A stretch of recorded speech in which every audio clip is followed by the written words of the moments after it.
Hello Guardians, it is Ebontis here. We have got Iron Banner live now, so I wanted to do the Iron Banner and the other vendor top rolls of the week. So let's jump in and see what Lady Efrideet has to offer. Apparently I'm not the only one checking her out.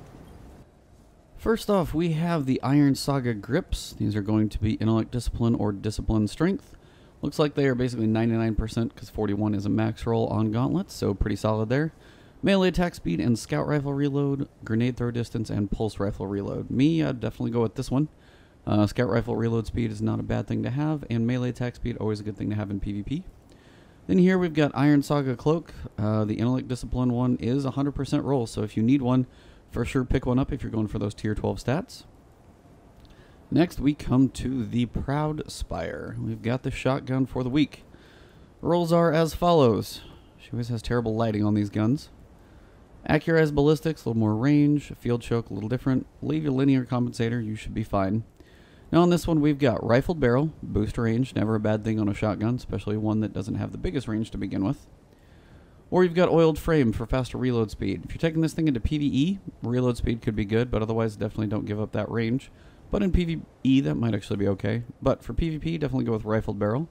You've got lightweight, agility, running around faster, get closer to your opponent with a shotgun, not a bad thing. Or a pinned magazine, slower reload for a bigger magazine size. Again, kind of your toss-up in the PvE category here, but I'd rather be faster for PvP. Now finally for PvP, I might go with something like life support, because if you're critically wounded, say you trade, you're a little closer than the other person, life support might have a nice benefit, or if you want to have some ammo efficiency, kills with this weapon have a chance to get more reserve ammo. So you get a kill, you get the bullet back, you can use it later, not a bad thing. So on this one we do have rifled barrel, so at least we get a boost to range, but this is not the best shotgun in the first place. If you go up against, say, even a Conspiracy Theory, much less a Matador 64 with this thing, you're going to lose that battle in PvP. But if you do want to test it out or maybe pick it up as a PvE shotgun, maybe you need one of those, might be okay. But, I mean, ranged rifled barrel, at least you're going to get a boost to range. It's about all we can ask for. And lightweight and then performance bonus or life support, could be, it's a reasonable roll. Not an amazing one, but reasonable. Finally, we get over here to the Unbent tree. Already seeing something that looks pretty good. Oh, this could be actually really good. We've got counterbalance.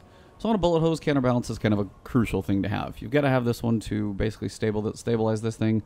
Vertical recoil pretty much only on a bullet hose makes it a lot more manageable. And then on top of that, we've got perfect balance. So seeing both of these is usually a really good thing. So perfect balance and counterbalance, pretty solid. Now you've got lightweight here, just more agile. I guess in PvP that's kind of an okay thing. There are better perks here. Your other one, of course, is a smaller magazine size, but a pretty much instant fast reload. So say you do take somebody else, you want the faster reload, you can have that clip pretty much reloaded insanely quickly.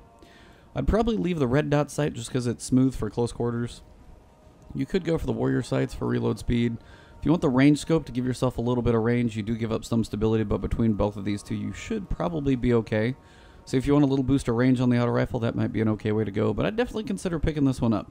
Counterbalance and perfect balance is pretty much just like one of the ones that I've got that I pretty much held on to because of what it had. It may not be like amazing per se, like when it comes to auto rifles there could be some that are better.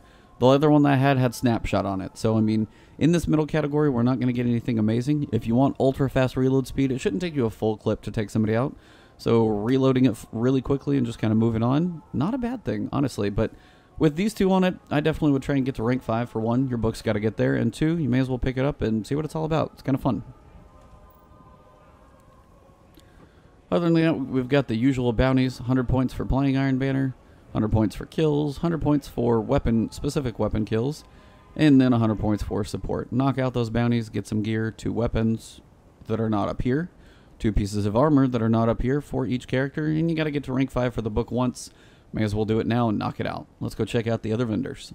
So New Monarchy doesn't have anything exactly to write home about, but the one I would say I might consider is the First Citizen 9. It's got Hidden Hand, you've got Perfect Balance, and you've got Extended Magazine. Now this is going to be one of the faster firing machine guns, but as you do have more bullets in the magazine, you've got a pretty stable one at that. You can pump out a lot of damage, and with Hidden Hand you're going to get quite a few more headshots with it. So it's not the best one, I would say, just due to the rate of fire. They're a little harder to hold, but if you can get a hold of this one, you're going to be able to fire quite a bit, and at least, you know, maybe keep an area locked down for a little while, keep a whole lot of people at bay, stagger some people running at you. Could be a reasonable gun to check out, so check out the First Citizen 9 at New Monarchy.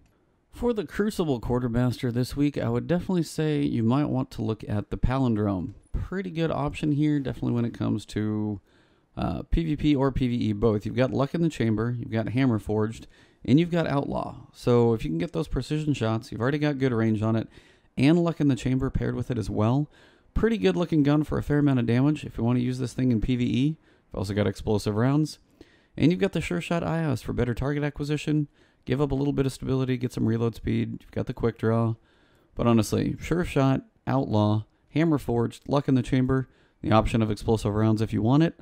Pretty good one here at the Crucible Quartermaster. Definitely check out the Palindrome hand cannon this week.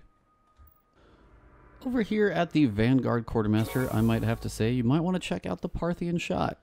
So you've got counterbalance and perfect balance on a pulse rifle. You've got secret round in case you do want to get that extra fourth shot in case you miss. Or you've got take a knee, so just, crouch down and get that really, really stable firing. Paired with the steady hand for a boost of stability and reload speed. Honestly, could just be a pretty steady workhorse for you. So if you want something that's going to be ultra stable, get those triple shots out there. It's got reasonable range on it. May not hit like as hard as some, but you're going to be able to pump out a decent amount of bullets that are going to do some damage. I would consider this one. It's going to be pretty consistent, pretty laser sighted in between counterbalance and perfect balance. Definitely check this one out. Parthian Shot at the Vanguard. Not too shabby.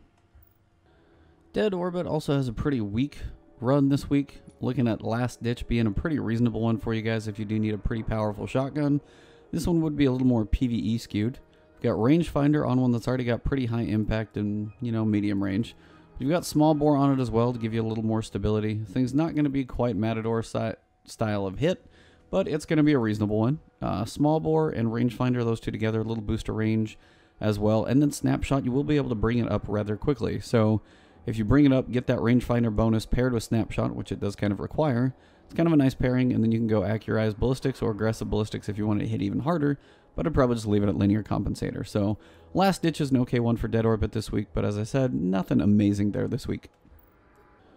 When it comes to Future War Cult, guys, I'm torn between two, honestly, so I'll give them both to you. You've got the Waltz Pulse Rifle, you've got Counterbalance, Perfect Balance, and High Caliber rounds.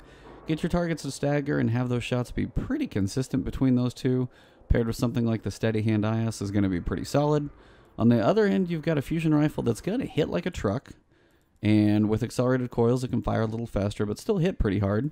You can go Small Bore, give it a boost of range and stability, which are two good things for a Fusion Rifle.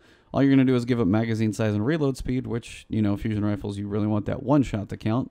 And you've got Hot Swap, so switch it over, charge it a little quicker, fire a little more accurately. Hard to really go wrong with all of that stuff. So pretty solid between those two. Honestly, as I said, the Waltz or the Waiting, pretty good choices for both, actually. But I do think that is going to wrap it up for the week, guys. For vendor rolls, at least. Iron Banner. The Unbent tree looking pretty solid there. I think agility is actually going to serve you pretty well since it's going to be pretty stable. Just run your enemies down. And the shotgun's kind of okay, but definitely always get those tier 12 stat rolls on that armor. As for the vendors, a couple decent ones out there for you guys. As always, if you enjoyed that video, drop that like below. If you have any questions, put it in the comments, and I will try and get back to those as quick as I can.